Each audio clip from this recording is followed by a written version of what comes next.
പവിത്രത്തിന്റെ latest episode review ആണ് പറയുന്നത്. അങ്ങനെ പൂജാരി താലിമാലയൊക്കെ പൂജിച്ചതിന് ശേഷം കമലാം അങ്ങനെ വിക്രത്തിനോട് പറയുന്നുണ്ട്, മോനെ വിക്രം, നീ ആ താലിമാല എടുത്തിട്ട് വേദമോളുടെ കഴുത്തിൽ കെട്ടിക്കൊടുക്കുമെന്ന് പറയും. ആ സമയത്തിന് വിക്രം ഭയങ്കര ദേഷ്യത്തിലായിരിക്കും. വിക്രം പറയുന്നുണ്ട്, താലി കെട്ടാനല്ല, ഇത് അവസാനിപ്പിക്കാനാണ് ഞാൻ നിൽക്കുന്നത് എന്ന് പറയുന്ന സമയത്തിന് വേദക്ക് ഭയങ്കര സങ്കടമായിരിക്കും. എന്നാൽ ഇതേ സമയത്ത് തന്നെ ആയിരിക്കട്ടെ ദീപ്തിയുടെ ഫോണിലേക്ക് ശ്രീകാന്ത് വിളിക്കുന്നത്. അച്ഛൻ ഇങ്ങനെ അപകടം പറ്റിയെന്നും അച്ഛൻ ഹോസ്പിറ്റലാണ് എന്ന കാര്യമൊക്കെ ആയിരിക്കും ശ്രീകാന്ത് വിളിച്ചിട്ട് ദീപ്തിയോട് പറഞ്ഞേക്കുന്നത്. ഇത് കേൾക്കുന്നതോടുകൂടി തന്നെ ദീപ്തിക്ക് അങ്ങ് വല്ലാതാവും. അയ്യോ അച്ഛാ, എന്റെ അച്ഛന് ഇത് എന്ത് പറ്റി എന്നൊക്കെ ചോദിച്ചുകൊണ്ട് തന്നെ ദീപ്തി ഇങ്ങനെ സങ്കടപ്പെടുന്നതെല്ലാം തന്നെ വേദ ശ്രദ്ധിക്കുന്നുണ്ടായിരുന്നു. ദീപ്തി പറയുന്നത്, ഞാൻ ഉടനെ തന്നെ അമ്മയും കൂട്ടിയിട്ട് അങ്ങോട്ടേക്ക് വരാമെന്നൊക്കെ പറഞ്ഞുകൊണ്ടായിരിക്കട്ടെ ഫോണ് കട്ട് ചെയ്യുന്നത്. അന്നേരം എന്താ മോളെ കാര്യമെന്ന് മുത്തശ്ശി ചോദിക്കുന്ന സമയത്തിന് ദീപ്തി പറയുന്നത്, അത് പിന്നെ മുത്തശ്ശി, അമ്മേ അച്ഛൻ ഒട്ടും വയ്യാതെ ഹോസ്പിറ്റലിലാക്കിയെന്ന് ശ്രീകാന്തരനെ വിളിച്ചു പറഞ്ഞു എന്ന് പറയും. എന്നാൽ ഇത് കേൾക്കുന്ന സമയത്തിന് വേദക്കങ്ങ് വല്ലാതാവും. ഈശ്വര, എന്റെ അച്ഛന് ഇത് എന്ത് പറ്റിയതായിരിക്കും എന്നൊക്കെ ചിന്തിച്ചുകൊണ്ട് തന്നെ മണ്ഡപത്തിൽ നിന്ന് ഇങ്ങനെ എഴുന്നേൽക്കാൻ നോക്കട്ടെ വേദ. ദീപ്തി പറയുന്നത്, മുത്തശ്ശി അമ്മേ വാ, നമുക്ക് ഉടനെ തന്നെ അച്ഛൻ്റെ അടുത്തേക്ക് പോവാം, അച്ഛൻ വേണ്ടിയിട്ട് ഹോസ്പിറ്റലിൽ ആയിക്കോന്നല്ലേ പറഞ്ഞത് എന്നൊക്കെ പറഞ്ഞ് ദീപ്തി ഏതായാലും മുത്തശ്ശിയും അമ്മയും കൂട്ടി അവിടെ നിന്നങ്ങ് പോവാൻ നോക്കാണ്. ആ സമയത്തിന് മുത്തശ്ശി ചോദിക്കുന്നതിന്, മോളെ നീ എന്താ ഈ പറയുന്നത്? വിക്രം വേദിയുടെ കഴുത്തിൽ താലി കെട്ടുന്ന മുഹൂർത്തമാണ്, അതുകൊണ്ട് തന്നെ ഈ സമയത്ത് നമ്മൾ ഇവിടെ വേണമെന്നൊക്കെ പറയും. ഏതായാലും ഈ ചടങ്ങൊന്ന് കഴിഞ്ഞോട്ടെ, ഇനി ഇതുപോലുള്ള ഒരു മുഹൂർത്തം ഒരിക്കലും ഇവരുടെ ജീവിതത്തിൽ ഉണ്ടാവില്ല എന്നൊക്കെ പറയട്ടെ മുത്തശ്ശി. എന്നാൽ അച്ഛൻ എന്ത് പറ്റിയെന്നൊക്കെ ചിന്തിച്ചുകൊണ്ടതിന് വളരെയധികം വിഷമത്തോടു കൂടി വേദ ഏതായാലും മണ്ഡപത്തിൽ നിന്ന് എഴുന്നേൽക്കുന്ന സമയത്തിന് അച്ഛമ്മക്കും അതുപോലെ കമലാമ്മക്കൊക്കെ അത് ഭയങ്കര സങ്കടമായിരിക്കും. മുത്തശ്ശി ഏതായാലും അച്ഛൻ്റെ അടുത്തേക്ക് പോരുന്നില്ല എന്ന് മനസ്സിലാക്കിക്കൊണ്ടതിന് ദീപ്തിക്ക് അങ്ങ് ദേഷ്യം വരും. ദീപ്തി ചോദിക്കുന്നത്, മുത്തശ്ശി എന്തൊക്കെയാണ് ഈ പറയുന്നത്? ഈ കല്യാണം നടത്തണ്ട എന്ന് അച്ഛൻ തീരുമാനിച്ചിട്ട് എല്ലാവരും ചേർന്നിട്ട് ഈ ഒരു കല്യാണം നിർബന്ധിച്ച് നടത്തി. എന്നിട്ട് ഇന്നേ ദിവസം തന്നെ എല്ലാവരും ചേർന്നിട്ട് എന്റെ അച്ഛനങ്ങ് വീഴ്ത്തി കളഞ്ഞല്ലോ എന്നൊക്കെ പറഞ്ഞുകൊണ്ടായിരിക്കട്ടോ ദീപ്തി കരയുന്നത്. ദീപ്തിയുടെ വാക്കെല്ലാം കേൾക്കുന്ന സമയത്തിന് വേദ സങ്കടപ്പെട്ട് വിക്രമിനെ ഇങ്ങനെ നോക്കുന്ന സമയത്തിന് വിക്രമിന് തിരിച്ച് മറുപടി പറയാൻ കഴിയാതെ നിൽക്കുമായിരിക്കും. മുത്തശ്ശി ഏതായാലും തന്റെ കൂടെ പോരുന്നില്ല എന്ന് മനസ്സിലാക്കിക്കൊണ്ട് തന്നെ ദീപ്തി പറയുന്നുണ്ട്, അമ്മേ നമുക്ക് ഏതായാലും പോവാം, മുത്തശ്ശി ഇവിടെ നിൽക്കട്ടെ, ഈ കല്യാണം നടത്തണമെന്ന് ആദ്യം മുതൽ മുത്തശ്ശിക്കായിരുന്നല്ലോ ഏറെ ആഗ്രഹം. മുത്തശ്ശി തന്നെ ഒറ്റക്ക് നിന്ന് ഈ കല്യാണം അങ്ങ് നടത്തിക്കൊടുത്തോ എന്നൊക്കെ പറഞ്ഞ് ദീപ്തി ഏതായാലും പത്മത്തിന്റെ കയ്യും പിടിച്ചുകൊണ്ട് തന്നെ നേരെ ശങ്കരനാരായണന്റെ അടുത്തേക്ക് ഹോസ്പിറ്റലിലേക്ക് പോകുന്നുണ്ട്. ദീപ്തി അമ്മയും കൂട്ടി അച്ഛൻ്റെ അടുത്തേക്ക് പോകുന്നതും കണ്ടുകൊണ്ട് തന്നെ വേദയുടെ മനസ്സൊടയുന്നുണ്ട്. ഞാനും വരുന്നു എന്റെ അച്ഛനെ കാണാൻ എന്നൊക്കെ പറഞ്ഞ് കല്യാണ മണ്ഡപത്തിൽ നിന്നും എഴുന്നേറ്റ് പോവാൻ നോക്കായിരിക്കട്ടെ വേദ. ആ സമയത്തിന് വിക്രം വളരെ വിഷമത്തോടു കൂടെ വേദിയെ ഇങ്ങനെ നോക്കുന്നുണ്ട്. വിക്രം ഭയങ്കര ദേഷ്യത്തിൽ കമലാമ്മയുടെയും അച്ഛമ്മയുടെയും മുഖത്തേക്ക് ഇങ്ങനെ നോക്കുന്നുണ്ട്. കാരണം ആ ഒരു മുഹൂർത്തത്തിൽ വേദ ഏതായാലും മണ്ഡപത്തിൽ നിന്നും എഴുന്നേറ്റ് പോയത് അത് ശരിക്കും വിക്രമിനൊരു ഇൻസൾട്ടായി. വിക്രത്തിന് അതൊട്ടും തന്നെ ഇഷ്ടപ്പെടുന്നില്ല. വേദയുടെ ഒട്ടും പ്രതീക്ഷിക്കാത്ത ഈ ഒരു പ്രവൃത്തി കാണുന്ന സമയത്തിന് എന്ത് ചെയ്യണമെന്നറിയാതെ നിൽക്കുമായിരിക്കട്ടെ സുധാകരൻ മാഷും അച്ഛമ്മയും കമലാമ്മയൊക്കെ. എന്നാൽ മുഹൂർത്തത്തിന് സമയമായി എന്നൊക്കെ പറഞ്ഞ് പൂജാരി ഏതായാലും പൂജിച്ചു വെച്ച ആ ഒരു താലി ഇങ്ങനെ തട്ടത്തിലാക്കിയിട്ട് വിക്രത്തിന്റെ നേരെ ഇങ്ങനെ പിടിച്ചു നിൽക്കുമായിരിക്കും. വേദ ഇറങ്ങി പോകുന്നത് കാണുന്ന സമയത്തിന് വിക്രത്തിന് അങ്ങ് ദേഷ്യം വരികയെന്നത് മാത്രമല്ല, പെട്ടെന്ന് തന്നെ ആ ഒരു താലിത്തട്ട് ദേഷ്യത്തിൽ അങ്ങ് തട്ടിത്തെറിപ്പിക്കാണ്. അന്നേരം ആ താലിത്തട്ടത്തിലുണ്ടായിരുന്ന വിക്രം വേദയുടെ കഴുത്തിൽ കെട്ടിക്കൊടുക്കാനിരുന്ന ആ ഒരു സ്വർണത്തിന്റെ താലിമാല തട്ടിത്തെറിച്ചിട്ട് നേരെ വേദയുടെ കഴുത്തിലേക്ക് തന്നെയായിരിക്കട്ടെ ചെന്ന് ചാടുന്നത്. വേദ നടന്നു പോകുന്ന സമയത്തിന് തന്റെ കഴുത്തിലേക്ക് ആ ഒരു താലിമാല വന്ന് വീഴുന്നതോടുകൂടി തന്നെ എല്ലാവരും ഇങ്ങനെ അത്ഭുതത്തോടത് നോക്കി നിൽക്കുമായിരിക്കും. തന്റെ കഴുത്തിലേക്ക് ചാടി വന്ന് വീണ ആ ഒരു താലിമാല മുറുകെ പിടിച്ചുകൊണ്ടതിന് വേദ വിക്രമിനെ ഇങ്ങനെ തിരിഞ്ഞു നോക്കും.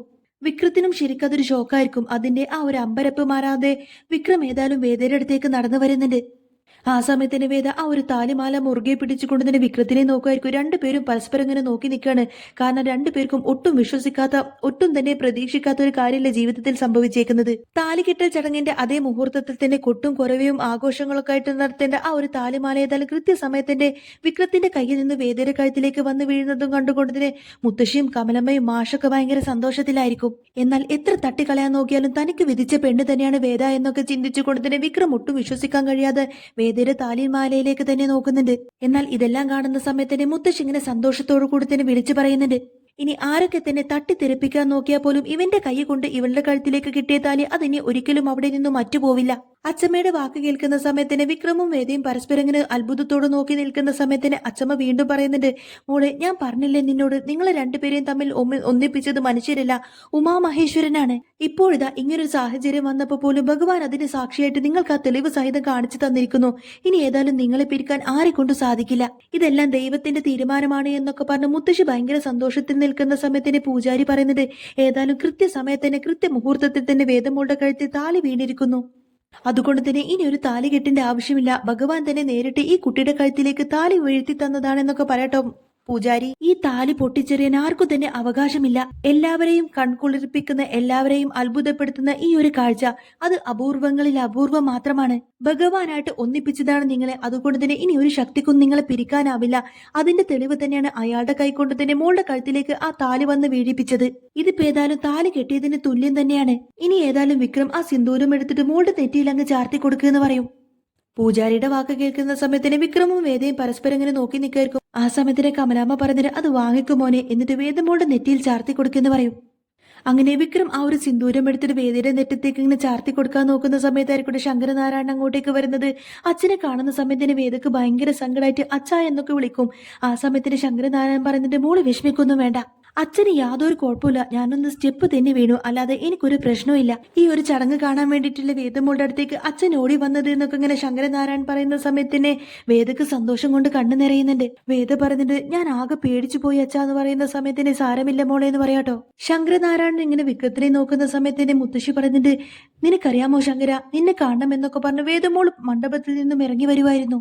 ആ സമയത്ത് വിക്രത്തിന്റെ കൈകൊണ്ടതിന്റെ താലിത്തട്ടത്തിലുണ്ടായിരുന്ന ആ ഒരു താലിമാല വേദയുടെ കഴുത്തിലേക്ക് വീഴുമായിരുന്നു. എന്നാൽ ഇത് കേൾക്കുന്ന സമയത്ത് ശങ്കരനാരായണൻ അങ്ങനെ ആകെ ആശ്ചര്യപ്പെട്ട് വേദയും വിക്രമിനെ ഇങ്ങനെ മാറി മാറി നോക്കുകയാണ്. ശരിക്കും ഇത് ദൈവനിശ്ചയം തന്നെ എന്നൊക്കെ ഇങ്ങനെ മനസ്സിൽ ചിന്തിച്ചുകൊണ്ട് തന്നെ ശങ്കരനാരായണൻ പറയുന്നുണ്ട്, മക്കളെ, ഞങ്ങൾ ആരുമല്ല നിങ്ങളെ തമ്മിൽ ഒന്നിപ്പിച്ചിരിക്കുന്നത്, അത് ഉമാമഹേശ്വരൻ തന്നെയാണ്. അങ്ങനെ ഒത്തിരി സമാധാനത്തോടെ സന്തോഷത്തോടെ ശങ്കരനാരായണൻ ഇങ്ങനെ വിക്രത്തെയും വേദയും നോക്കി നിൽക്കുന്ന സമയത്തിന് വേദ പറയുന്നുണ്ട്, അച്ഛൻ ഞങ്ങളെ അനുഗ്രഹിക്കണമെന്നൊക്കെ പറഞ്ഞുകൊണ്ട് തന്നെ കാലിൽ തൊട്ട് അനുഗ്രഹം വാങ്ങിക്കും. ആ സമയത്തിന് വിക്രം ഇങ്ങനെ ശങ്കരനാരായണനെ നോക്കി നിൽക്കുമായിരിക്കട്ടോ. അന്നേരം വിക്രത്തിനോട് ചോദിക്കുന്നുണ്ട്, എന്താണ് നീ ഇങ്ങനെ നോക്കി നിൽക്കുന്നത്, നീ അച്ഛന്റെ കാലിൽ തൊട്ട് അനുഗ്രഹം വാങ്ങിക്കുമെന്ന് പറയാണ് അച്ഛമ്മ. ആ സമയത്തിന് വിക്രമും ശങ്കരനാരായണന്റെ കാലിൽ തൊട്ടിട്ട് അനുഗ്രഹം വാങ്ങിക്കുന്നുണ്ട്. ശങ്കരൻ ഇത് കണ്ട് സന്തോഷത്തോടെ ഇങ്ങനെ നോക്കിയിരിക്കുമായിരിക്കും. ഒത്തിരിയധികം സ്നേഹത്തോടെ ആയിരിക്കട്ടെ ശങ്കരൻ രണ്ടുപേരെയും അനുഗ്രഹിക്കുന്നത്. ഇതേ സമയത്തിന് ശങ്കരനാരായണനും മുത്തശ്ശിയും അച്ഛമ്മയും സുധാകരമാഷും എല്ലാവരും നോക്കി നിൽക്കുന്ന സമയത്തിന് പൂജാരി പറയുന്നുണ്ട്, എന്താണെങ്കിലും ശുഭമുഹൂർത്തത്തിൽ തന്നെയാണ് നിങ്ങളുടെ കൈകൊണ്ട് തന്നെ ആ താലിമാല മോളുടെ കഴുത്തിൽ ചെന്ന് വീണത്.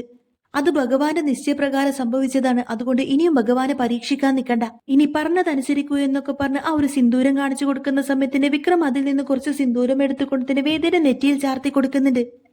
ഇതെല്ലാം കാണുന്ന സമയത്തിന് ശങ്കരനാരായണന് ഭയങ്കര സന്തോഷമായിട്ട് മനസ്സ് നിറഞ്ഞു പോവും.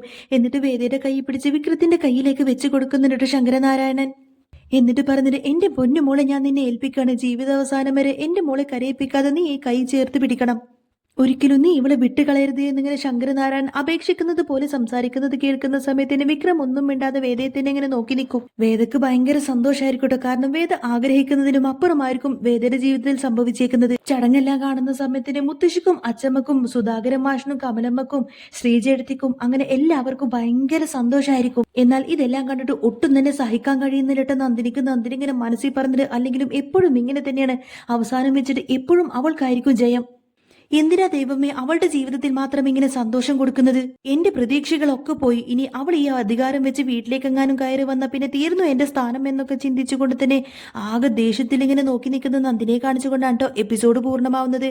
അപ്പോൾ നിങ്ങൾക്ക് ഈ ഒരു ചാനൽ ഇഷ്ടമാവുകയാണെന്നുണ്ടെങ്കിൽ ഇന്നും ഇതേപോലത്തെ റിവ്യൂസ് ഒക്കെ കേൾക്കാൻ താല്പര്യമുണ്ടെങ്കിൽ തീർച്ചയായിട്ടും നിങ്ങൾ എന്റെ ചാനൽ സബ്സ്ക്രൈബ് ചെയ്ത് സപ്പോർട്ട് ചെയ്യാൻ മറക്കല്ലേ.